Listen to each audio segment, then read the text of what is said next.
Olá, Carla. Bom dia, tudo bem? Dá um oizinho aí.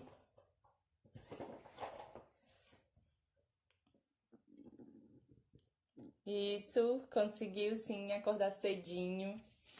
Eu espero que você goste da aula. Eu vou explicar aí um pouquinho de como é que ela acontece, tá?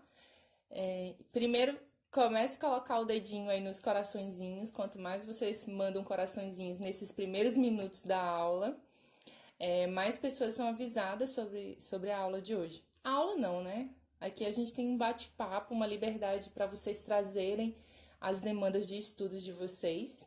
E aí eu posso ajudar, aconselhar, dizer como é que funciona para mim, né? E também vocês estão juntas comigo nesse momento de preparação para minha defesa de qualificação de tese, né? É um período importante, é um período que eu julgo que a vida acadêmica negligencia muitas vezes, né? Porque a gente se prepara para fazer o texto escrito e aí a gente acaba abandonando esse processo de nos prepararmos para o estudo, né? Prepararmos mesmo, estudando, nos qualificando para uma boa apresentação, né? Então, o grande intuito desses encontros às 6 da manhã só dura 30 minutinhos, passa bem rapidinho, e aí vocês podem continuar estudando nas tarefas de vocês, tá bom? Então, aproveitem esses 30 minutos comigo para vocês também tirarem dúvidas com relação aos estudos de vocês. A Raquel, bom dia, Raquel, seja muito bem-vinda novamente. A Raquel tá sempre aqui assídua. Agora a Raquel vai ter uma parceira aí, a Carla. A Carla vai se comprometer também a acordar cedinho para estudar junto comigo esse processo de qualificação. Gisele, seja bem-vinda à nossa aula. Espero que você receba aí toda a energia positiva e saudações acadêmicas para você continuar os seus estudos pela essa manhã. E o grande segredo de acordar cedo é dormir cedo, viu, gente? É tipo aquele conselho de vozinha, de mãe, que a gente vai esquecendo ao longo da vida, tá bom? Então é preciso que vocês descansem as horas de sono necessárias para vocês terem aí um dia produtivo, um dia com a mente clara, né? Com a mente tranquila, porque sabemos que estamos vivendo aí um período tenebroso, tá bom? Ontem eu comecei a aula de ontem à noite com um textinho do Ayrton Krenak. Eu espero que vocês possam ter tido contato com esse grande autor indígena, com essa liderança indígena, com esse pensador. Aos meus olhos, é um dos grandes pensadores do nosso tempo. E, eu, e ontem, na aula de ontem de manhã, né, no Estude Comigo, eu falei sobre como encontrar as fragilidades do meu texto e estruturei, né, o estudo de ontem, de manhã, com relação à minha tese, em procurar o tripé do texto acadêmico, que é o tema, os objetivos e a problemática, tá bom? Esse é o tripé. Dificilmente a minha banca vai fazer alguma pergunta que não esteja relacionada a esse tripé, certo? E aí o que acontece? No primeiro dia de estudos aqui comigo, para quem está acompanhando desde o início vai lembrar, no primeiro dia eu tenho 10 dias de estudo, certo? No dia 30 é a minha defesa de qualificação. No primeiro dia, eu me organizei para ler os documentos oficiais da URGS, da Universidade Federal do Rio Grande do Sul. O que tem nesses documentos oficiais que podem me dizer o que é, do que se trata uma qualificação de tese? Aí eu dei uma olhada, verifiquei quais os aspectos formais, quais os aspectos que o doutorando tem que se atentar, tá bom? Então, quando vocês estiverem se preparando para algum projeto de defesa, vocês precisam ler o que a universidade entende legalmente, ah, determina, né, o que a universidade determinou legalmente para aquele momento específico, tá bom? Nunca deixem de fazer esse aspecto preparatório, legal e institucional. Vocês precisam saber o que a instituição prepara para aquele momento. E a instituição tem regras para todos os momentos específicos, tá bom? Muitas vezes a gente esquece de avaliar isso, mas no momento em que tua tese ou teu trabalho vai ser avaliado, você precisa saber. No segundo dia, eu verifiquei as questões com relação ao aporte teórico, eu dei uma olhada na estrutura inteira da tese e comecei a fazer a leitura inicial dessa tese. Eu costumo dizer, e ontem eu mencionei isso, que é preciso ter paciência com o nosso texto. Paciência, né?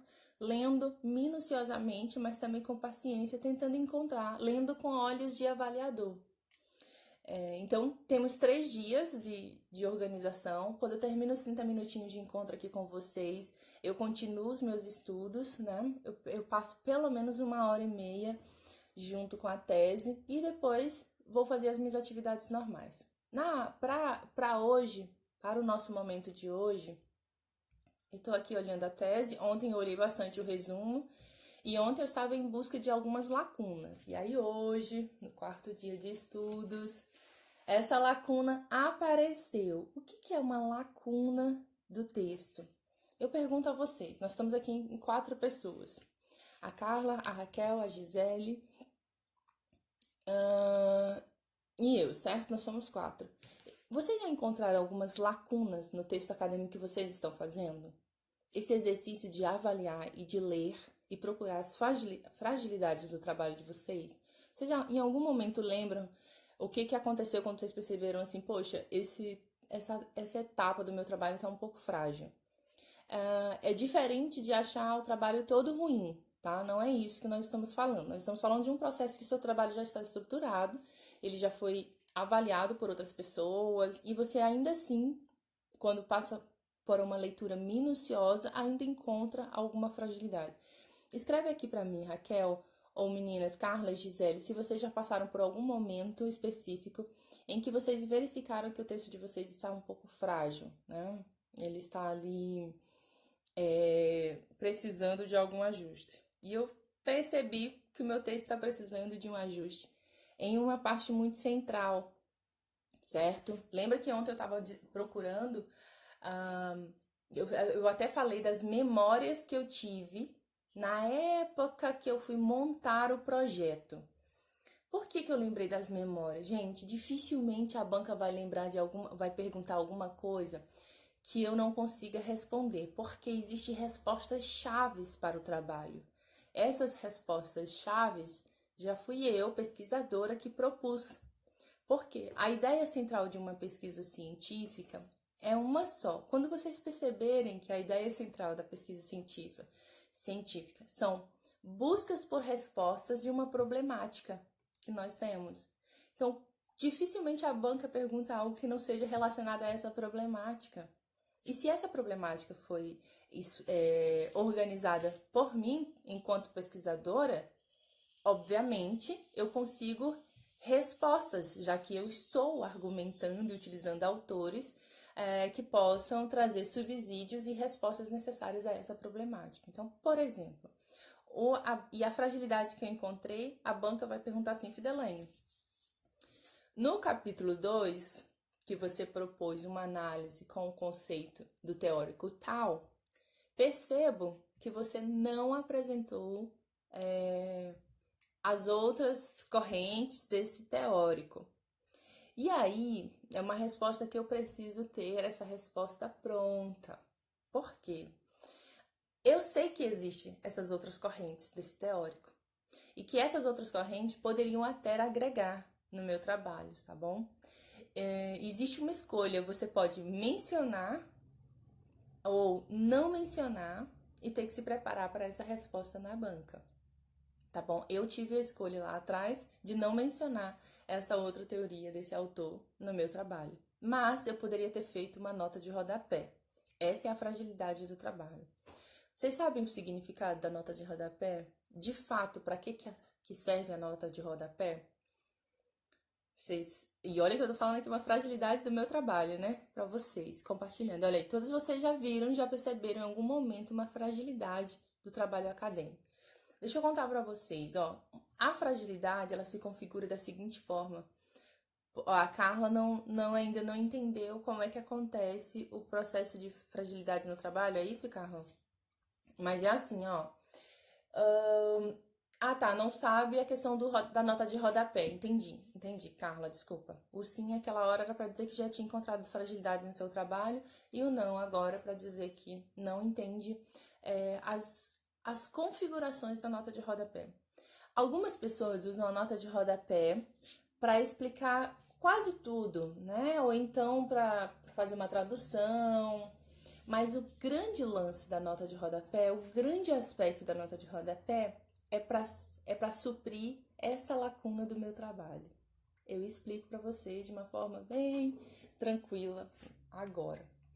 Eu percebi que o autor em que é um autor importante para o meu trabalho já mencionou outros trabalhos específicos, são paralelos, e toda essa outra teoria desse autor, ela serve de base, serve de subsídio para a teoria que eu estou usando agora. E eu não mencionei em momento algum na minha tese que esse autor vem de uma trajetória teórica, de uma trajetória de conceitos até chegar no conceito que eu estou utilizando. Eu não disse isso, eu não mencionei. Qual seria o lugar exato para eu mencionar? Na nota de rodapé. No primeiro momento que eu utilizei o conceito ideal, né, desse autor, eu teria que ter dito, puxado uma nota de rodapé e ter explicado.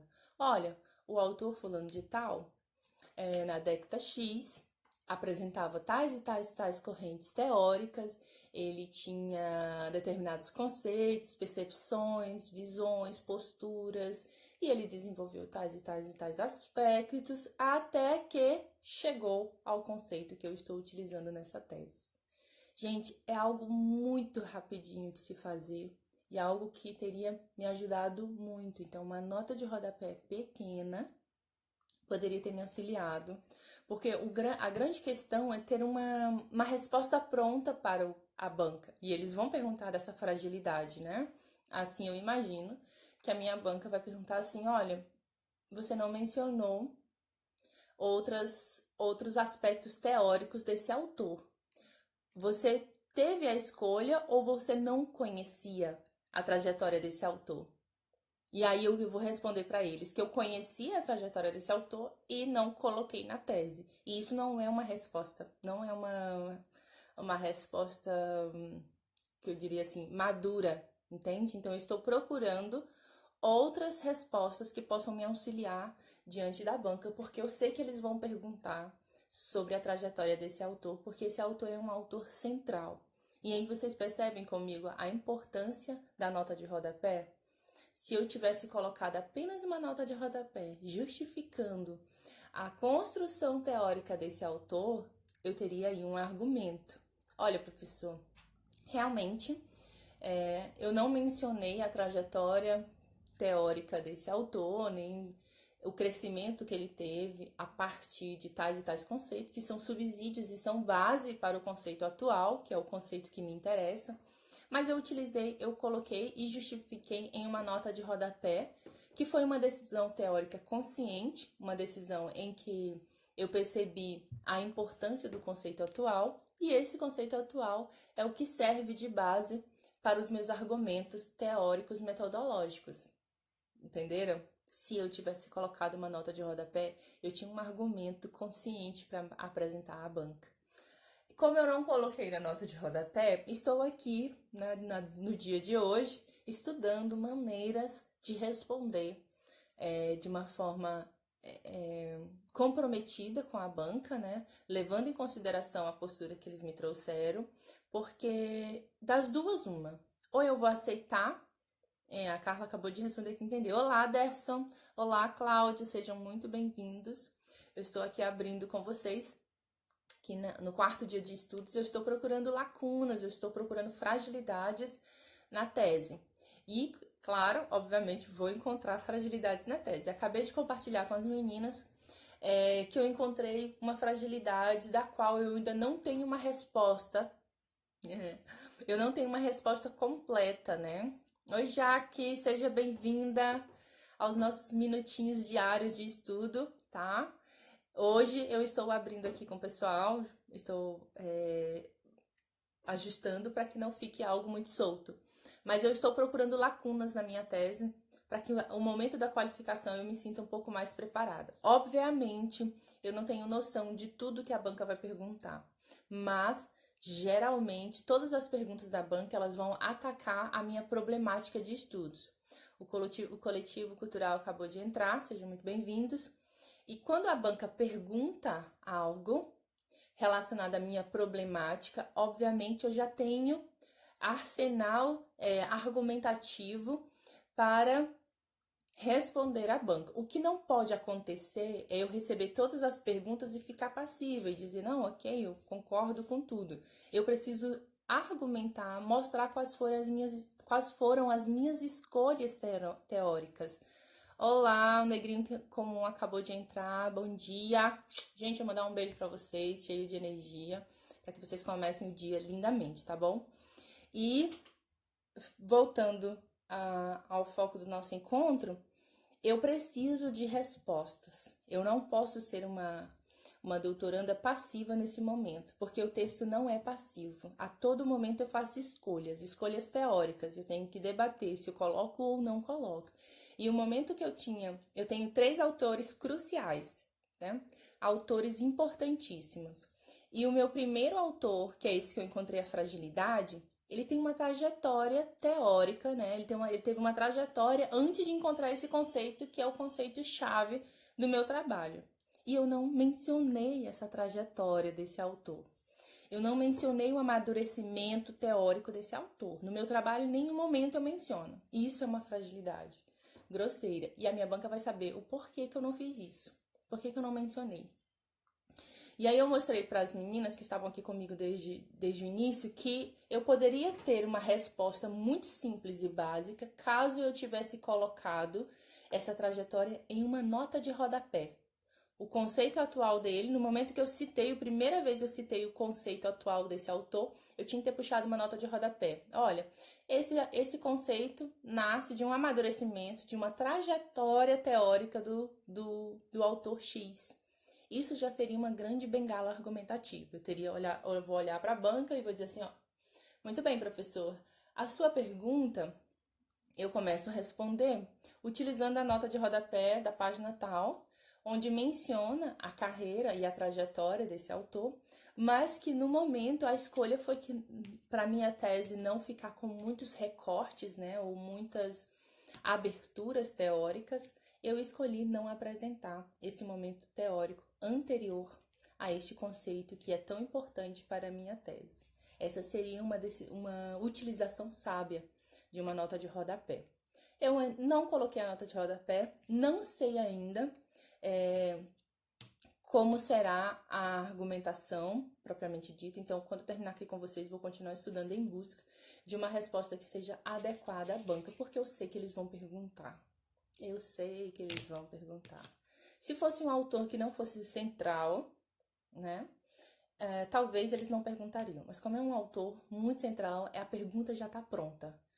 Então, eu estou lendo a tese, encontrando as perguntas prontas. E não é uma pergunta pronta porque a banca vai encontrar e ela está altamente preocupada, não. É uma pergunta pronta, inclusive, uma pergunta pronta que eu organizei, porque ela faz parte da problemática.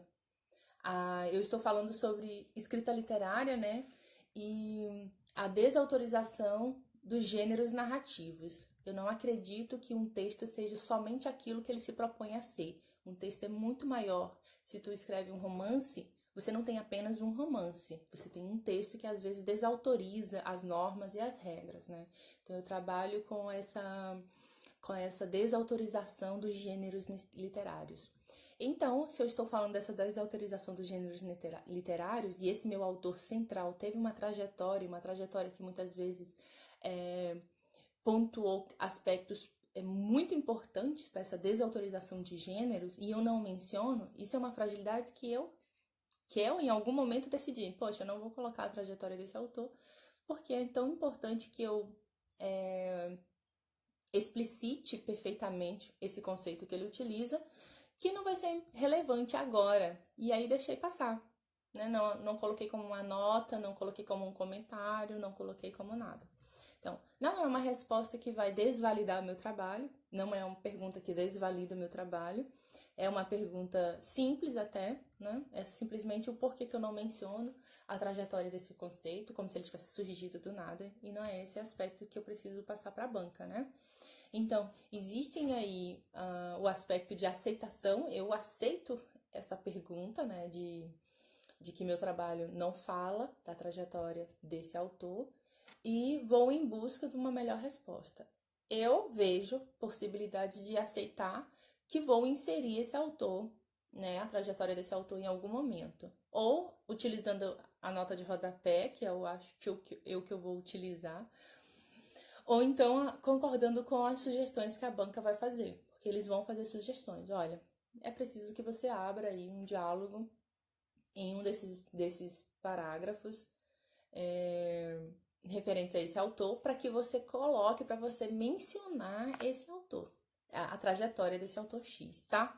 Então, o dia de hoje, né, gente, já tem 24 minutos que nós estamos conversando, mas o dia de hoje é para que eu encontre lacunas e fragilidades. E uma coisa mais importante no momento que você estiver se preparando para qualquer apresentação, as perguntas não estão nas mãos da banca. As perguntas estão em suas mãos, porque você propôs uma problemática de pesquisa. Uma problemática de pesquisa, uma problemática é uma pergunta de pesquisa que você faz. Você escolhe dentre vários aspectos que você ainda não resolveu, porque um trabalho de investigação é um trabalho que você está resolvendo teoricamente algo, tá? Então, as perguntas estão em suas mãos. Por isso que os 3 primeiros dias de estudos, eu estava estudando o recorte teórico, a problemática e o tema do meu trabalho, porque é ali que são as perguntas. Quando eu dei uma atenção especial ao o meu resumo faz promessas, o meu resumo tem objetivos, o meu resumo tem hipótese, o meu resumo tem resultados parciais, porque eu me baseio na discussão já realizada e eu sei quais são os resultados possíveis que o meu trabalho vai encontrar. Então, assim, analisando o resumo direitinho, percebendo quais são as construções que eu já tenho, eu consigo encontrar as perguntas, né, da banca. Obviamente, né, a banca pode fazer essas perguntas de forma agressiva ou de forma solidária, não, né? De uma forma cordial ou de uma forma pedante. Existem 3 formas de você fazer uma banca, né? Aquele professor que te dá uma aula antes de falar qualquer coisa, ele vai passar 40 minutos ali explicando lindamente. E eu lindamente anotando tudo bonitinho, mesmo que eu não vá utilizar. É importante ter esse aspecto de aceitação às amarrações que a banca vai fazer. Gente, vocês têm alguma pergunta, tá? O que vocês acharam aí desse momento que eu abri a fragilidade do meu texto? Não vejo como uma fragilidade, não sei qual outro adjetivo eu poderia utilizar. Não é uma fragilidade de, poxa, como o texto dela tá horrível, ninguém vai mais poder melhorar, o texto da professora tá ruim. Não é isso. Textos têm fragilidades e eu não tenho medo de falar das fragilidades do texto. E eu aconselho a vocês também a olharem o texto de vocês, né? Quando o texto estiver em processo de construção, em um período que vocês vão sentar para fazer a avaliação, correção, revisão desse texto, vocês olharem com lucidez e perceberem, poxa, quais são os aspectos que eu não coloquei nesse texto que poderiam deixar ele mais rico, né? Mais complexo. O que vocês podem me dizer nos últimos minutinhos do nosso encontro? Que não é uma aula, né? É uma troca. Eu estou partilhando com vocês um processo de estudos e mostrando para vocês a importância de se prepararem para um processo de apresentação. E vai ter os dias que eu vou dizer para vocês que eu estou, sim, em pé, falando meu trabalho, que é o momento de apresentação. Eu vou apresentar esse trabalho. Então, obviamente, vai ter sim dia, por mais que eu já tenha uma trajetória de apresentações de trabalho, vocês acham que não? Que eu vou perder a chance? Vou ficar aqui na sala, em pé, bem linda e bela, segurando aqui uma anotação, porque eu vou anotar cada palavra lá, bonitinho, do que eu pretendo contar de forma clara e lúcida, e vou ficar aqui, ó, lendo em voz alta, falando para os professores a quantidade de tempo que for preciso, até que eu me sinta confortável para esse momento. Até porque eu não vou ficar em pé falando para uma banca, né? Eu vou ficar na frente do computador. Mas eu preciso me sentir confortável. Eu preciso memorizar as argumentações que eu vou construir em um momento. Eu não posso deixar para que seja um momento surpresa. Eu nunca apresentei uma qualificação de tese, então eu não quero que seja uma surpresa. Eu preciso me preparar, me certificar de que eu não vou ficar muito nervosa, nem muito ansiosa, que eu vou ficar à vontade na frente da tela do computador com os professores, tá? É um processo. Como eu nunca fiz, eu preciso me preparar e estar disponível a aprender. Ninguém é tão sábio que não possa passar por um momento de preparação para uma defesa. Eu, estando no doutorado, obviamente, já passei por muitos eventos, por muitos momentos de tensões e de apresentações de trabalho. Mas eu não vou acreditar que isso já me preparou e eu estou preparada para todas as apresentações daqui para o restante da vida. Não é isso, né? Não é isso. Talvez lá na frente, quando o meu trabalho não precisar ser avaliado por uma banca e eu esteja num lugar de avaliadora de outros trabalhos, talvez eu não precise passar por um processo de ensaio. O que eu estou mostrando para vocês é o poder do ensaio. E eu defendo a todo momento que quando você se prepara, quando você usa a palavra ensaio, você acaba acostumando, né, com seus argumentos, você tem respostas preparadas, você se sente preparado para o momento. Não acreditem naquele profissional que está pronto. Ele nasceu ideal, ele nunca ensaiou, ele não se prepara. Não acreditem.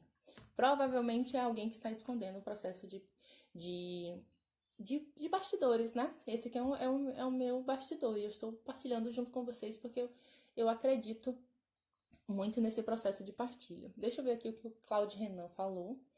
Você nota as perguntas, observações da banca antes de responder? Sim, sim, sim, sim, sim. A banca tá falando e eu estou aqui criptografando tudo, anotando tudo.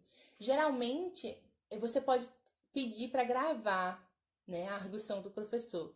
No entanto, você não pode gravar e depois ouvir aqui para responder a banca, né? Então, é importante, principalmente porque você está num momento de tensão, de avaliação, a banca está falando e você anota. Obviamente, você tem que manter o contato visual, que fica elegante, fica decente, para você não estar aqui cabeça baixa, sua banca falando e você de cabeça baixa, né? Mostra que você não tem ali, você não está receptivo ao comentário da banca. Então, você anota questões pontuais que vão te auxiliar depois na tua argumentação de resposta.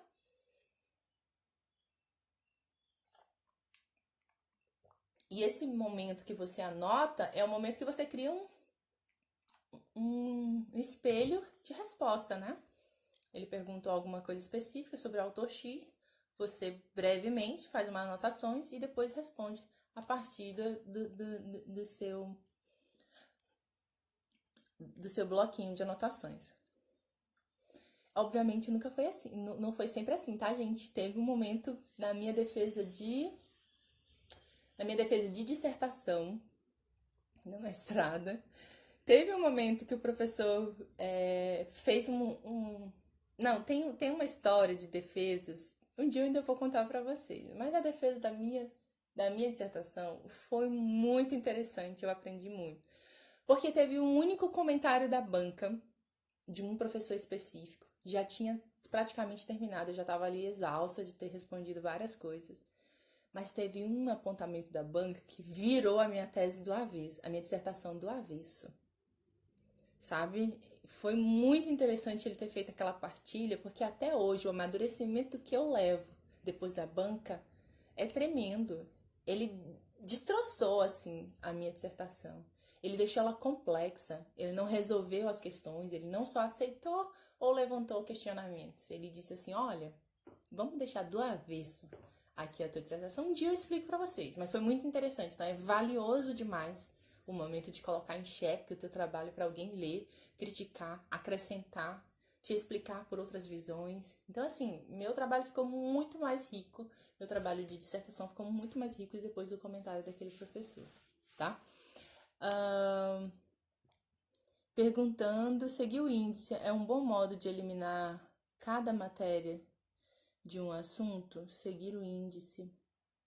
Eu não entendi muito bem, mas é como se você fosse seguir o sumário ali, o índice, né? Mas é no momento de apresentação, porque hoje eu estou falando sobre apresentação do trabalho.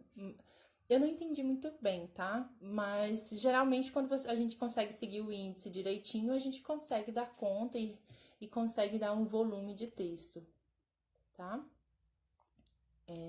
Me desculpe, depois você pode escrever pra mim ou mandar uma mensagem inbox pra eu poder te explicar direitinho, tá? Pergunta: durante a qualificação foi sugerido a alguns autores? Não consigo usar a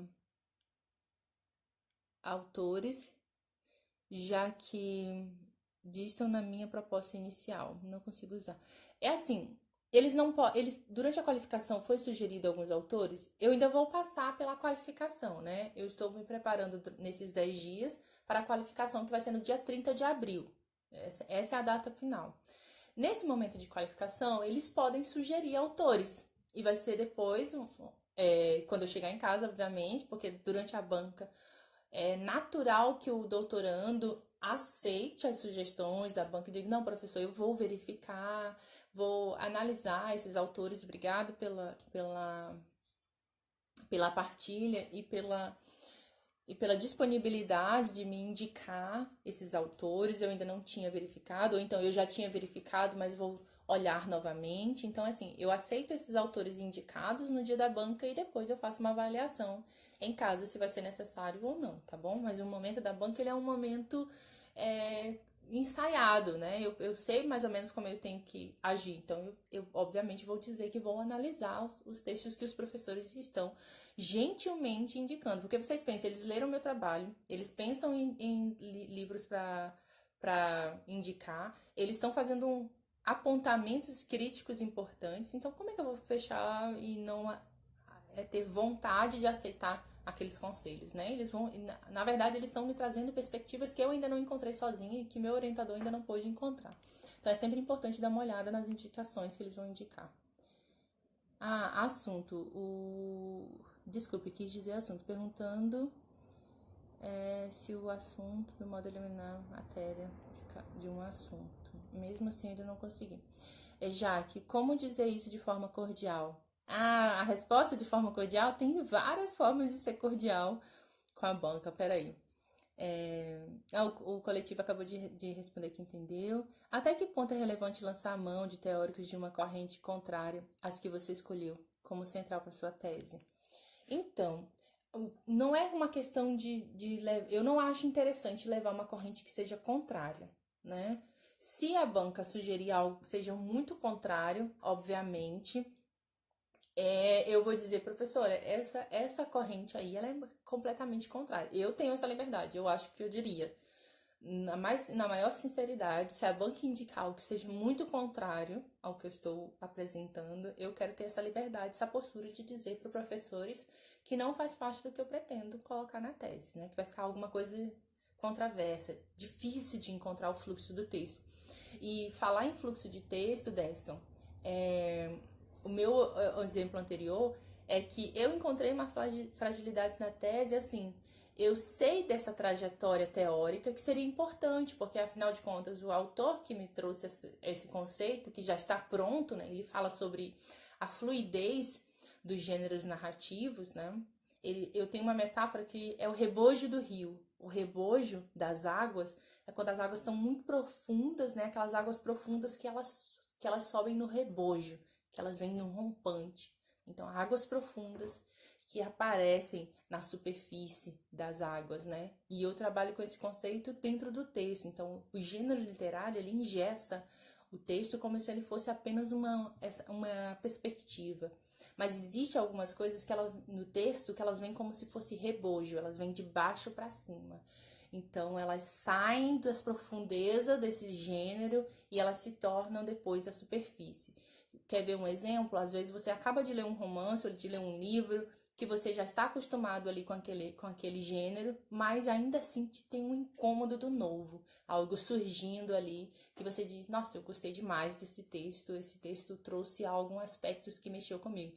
E eu chamo isso de águas de rebojo, aquilo que às vezes nem o autor quis colocar e a maioria das vezes não é o carro-chefe daquele texto, mas ele existe. Então esse gênero fluido que às vezes surge nos textos literários. Então, esse autor X que eu escolhi, ele também trabalha com essa perspectiva da fluidez do texto, de um texto que ele rompe o gênero, né? Ele não obedece o gênero. E não é algo novo dentro da tradição literária, mas é algo que cabe várias releituras para que a gente possa realmente entender e saber como que a gente vai sair do gênero. Porque também não dá para dizer assim, poxa, não tem que ter gênero textual. E eu sou professora de metodologia, eu trabalho com gênero, método, né? Formato de texto. Mas dentro dos aspectos literários, eu sei que a cada vez mais a academia vai aderindo esses aspectos, inclusive no gênero do texto acadêmico. Eu sei que ficou um pouco técnico, mas o que eu quero dizer para vocês é que esse autor que eu escolhi tem uma trajetória, para ele chegar nesse conceito, ele teve uma trajetória muito importante e que eu não mencionei nem em uma nota de rodapé. Poderia ter mencionado. Iria me ajudar bastante se eu tivesse mencionado? Iria me ajudar bastante.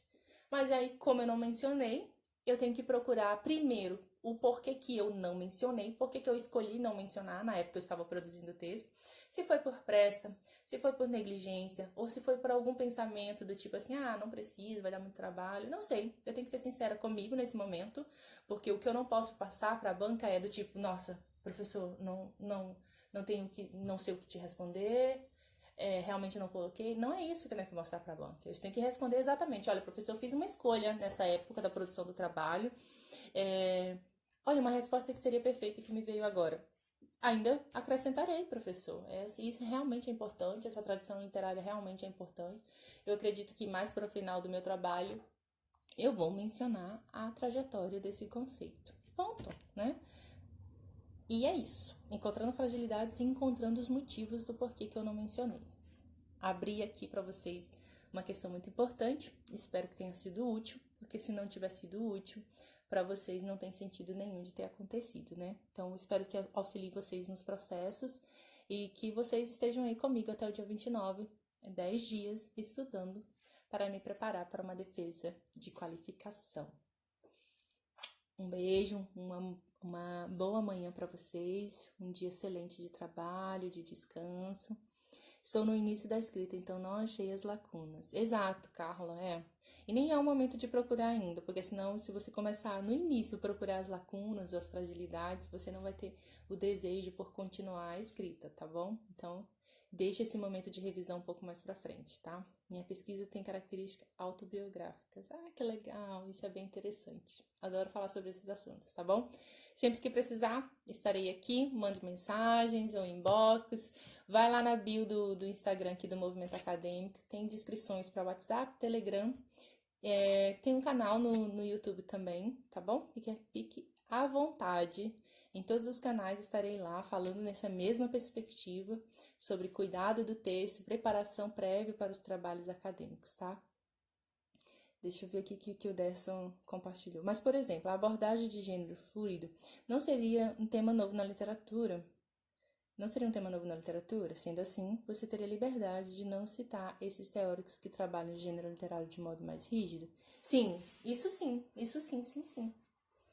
Eu estava entendendo antes, Derson, que você estava perguntando ainda de acordo com o exemplo que eu levantei para a aula de hoje, que era, eu sei da importância da trajetória desse autor específico. Agora, outros autores que falam de gênero rígido, nem pensar. Se a banca me sugerir um autor que seja completamente a favor de gênero rígido, contra esse diálogo meio poético e metafórico que eu uso no meu texto, eu vou olhar para ele lindamente, bem assim, bem plena, porque existe um rosto de defesa, né, gente? Não vamos utilizar nossas caras e bocas. Mas existe uma plenitude ali recebendo aquela informação. Ah, você deveria utilizar...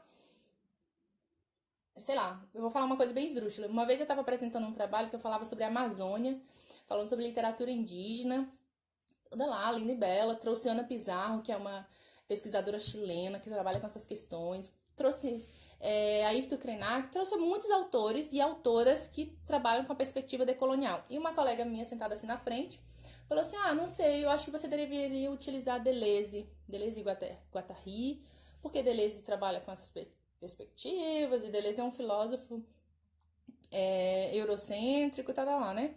E eu olhei pra ela e disse assim, amiga, ela era minha colega de pesquisa, né?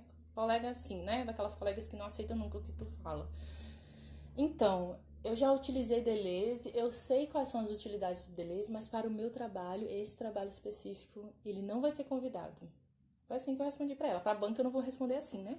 Mas se a banca sugerir um cara que não tem nada a ver com gênero fluido, eu vou dizer assim, então, professor, eu acredito que não tem encaixe teórico, não tem diálogo teórico com essa perspectiva rígida ao texto. Eu não quero uma briga, não quero um ringue no meu trabalho. Porque existem escolhas também, né, Décio? Por exemplo, essas intervenções são clássicas. São clássicas as intervenções. Porque existem escolhas também. Pode ser que você tenha decidido que vai brigar ali. Colocar a teoria clássica, hegemônica, canônica, para brigar com a teoria nova. Pode ser que seu texto seja isso, mas a proposta do meu texto é encontrar um diálogo fluido, né?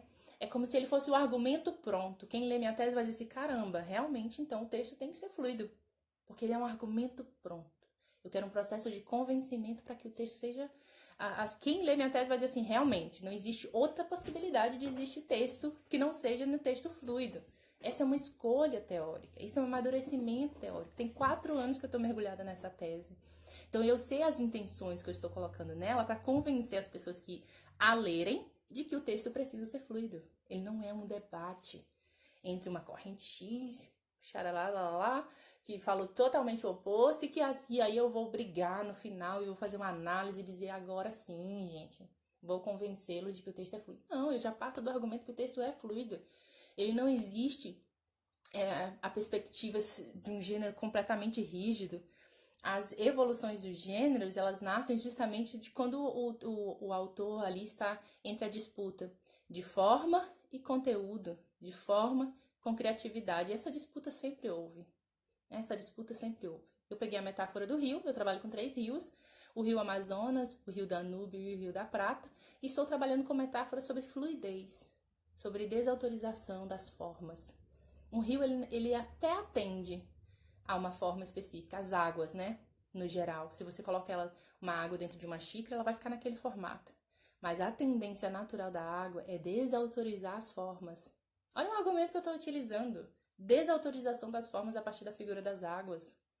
Como é que eu vou aceitar um cara clássico que falou lá, não sei o que das cantas? Então, se a minha banca fizer isso comigo, vou ficar plena na frente deles, mas vou dizer, professor, não tem diálogo. Não tem diálogo com esse autor. E eu preciso de diálogo, preciso de alguém que dialogue comigo. E é isso. Meus amores, bom dia para vocês. Tenho pouco tempo para a finalização de minha dissertação. Entregue em agosto. Desisto, choro.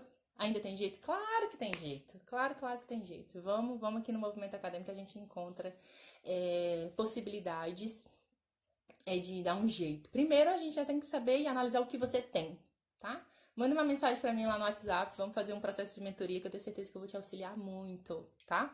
A primeira sessão de mentoria é gratuita, conversa comigo, entra na bio aqui do Instagram, ou então manda um direct que você vai entrar direto lá no meu WhatsApp, a gente pode conversar, tá bom? Não vai, desistir não é a palavra, não existe esse negócio. É agosto, então a gente vai ter uma defesa linda em agosto, tá bom? Meus amores, obrigada. Esse amor e carinho que eu tenho pelo texto acadêmico, eu espero que de alguma forma possam aquecer o coraçãozinho de vocês e vocês possam sim sentir aí um prazer nesse processo da vida acadêmica, tá bom? Se não tem jeito pra morte, chove. Só não tem jeito pra morte, chove. É verdade, né? Só não tem jeito pra morte. Gente, obrigada, bom dia pra vocês. Vamos tomar um café quente agora e poder continuar os trabalhos, tá certo? Beijo! Até mais. Obrigada. Até amanhã, né? Até amanhã, 6 horas. Eu sempre me preparo para falar com vocês rapidinho, 30 minutos. E fica aqui 40 minutos, né? Até mais, gente. Obrigada. Obrigada mesmo pela presença de vocês.